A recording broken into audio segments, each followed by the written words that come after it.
Students, now in this session I will explain question number 1, 2 and 3 of exercise 11.3. Now in question number 1 we have two figures, that is two cuboidal boxes are there and the dimensions of the boxes are also given.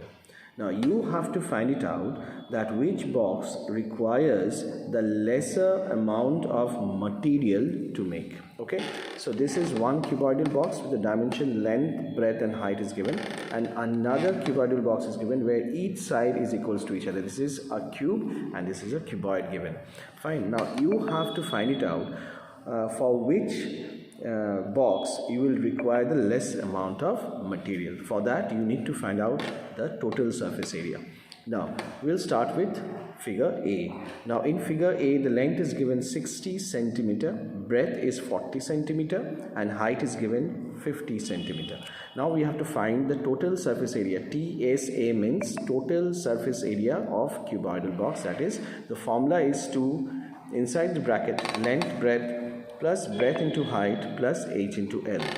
Okay, so in the second line we will write 2 inside the bracket. In place of L we will write 60. See, L is given 60. In place of breadth we will write 40 plus breadth into height. That means 40 into 50. See, I have written 40 into 50 plus height into length. That is 50 into 60.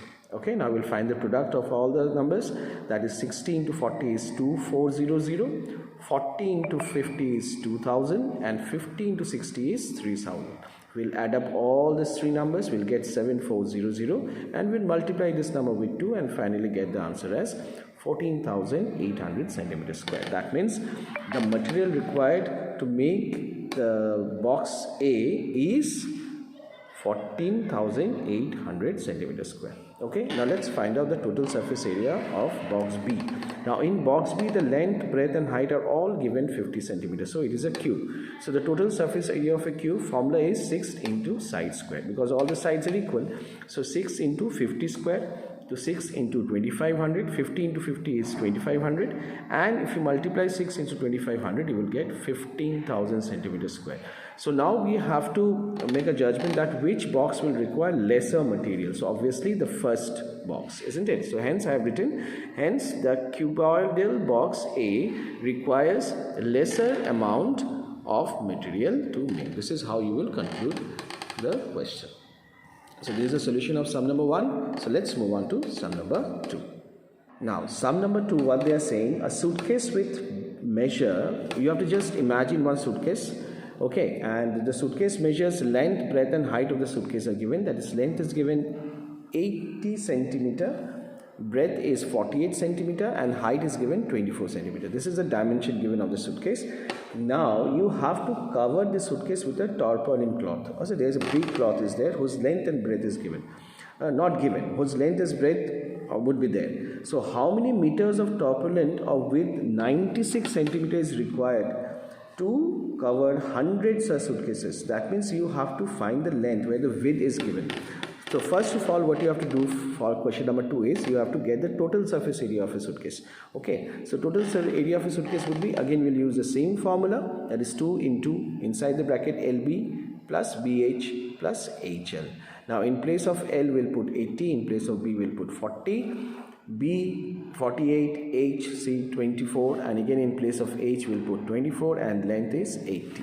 And now we'll get the product, that is 80 into 48 will be 3840, 48 into 24 will get 1152 and 24 into 80 is 1980. Now we'll add all these numbers and we'll get 6912 and finally we'll multiply this number with 2 to get the required total surface area of one suitcase, that is 13,824 centimeters square. Now area of a tarpaulin cloth, as because we have to cover the tarpaulin cloth with a suitcase. Okay, the tarpaulin cloth, you have to cover the suitcase with a tarpaulin cloth. So the area of tarpaulin cloth would be equal to the surface area of a suitcase. Okay, because you have to cover it from all the side. So but the area of tarpaulin cloth is length and breadth. It is in the rectangle shape. Okay, and this formula would be compared with the surface area of a suitcase, which is this one. Okay, that is 13824 centimeter square. Now, as because the width is given, breadth is width only. So, in place of breadth, we will put 96. That is length into 96 equals to 13824. Now, how to get the length?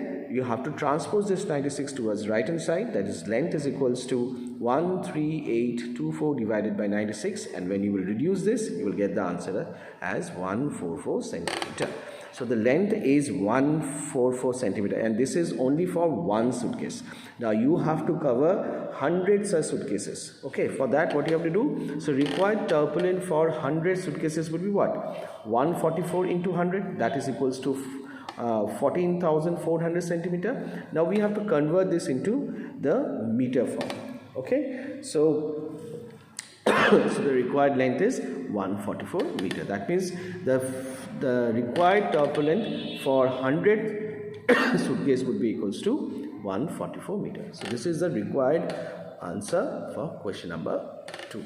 Okay students, so now let's move on to sum number 3. Now in question number 3, the surface area of a cube is given 600 centimeters square. Okay, now we have to get the side of the cube. So we have to compare the formula of surface area of a cube with the value of the surface area. Okay, that is, what is the surface area formula? 6 into side square, that would be equals to 600. Now we have to transpose. To get the value of side, we have to first transpose this 6 towards right hand side, and it will look like side square is equals to 600 by 6. After reducing, you will get the value as side square equals to 100. Now we have to get the value of side, not side square. So we have to remove this square power. So when we remove this power, this side will be square root sign, isn't it? Now the square root of 100 will be what? 10 centimeters. So the side value, so each side of a cube would be equals to 10 centimeters. It is very, very easy, students. Okay, so that's it. Thank you. God bless you all and stay blessed.